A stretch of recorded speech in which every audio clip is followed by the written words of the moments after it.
Donc l'histoire de Boucla, elle se fait en 2018 avec cette revue qui est pour nous un peu un laboratoire de la maison et aussi de ce qu'on avait envie de faire, qui est une revue littéraire. Elle va défricher un peu des lieux de la littérature ou des auteurs et des autrices qui ont une entrée un peu décalée. Ça va d'une enquête sur une bibliothèque du paranormal à Paris ou d'un portrait d'un auteur qui écrit la sexofiction en Colombie.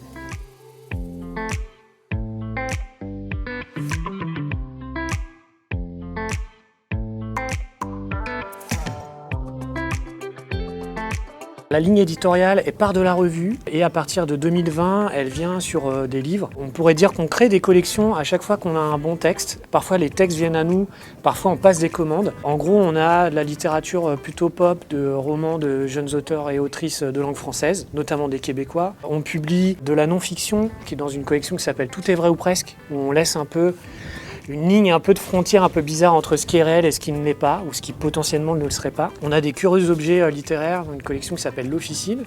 C'est deux objets où on travaille un peu le fond et la forme de façon un peu décalée, et on fait aussi de la réédition d'auteurs, d'autrices du début du XXe siècle.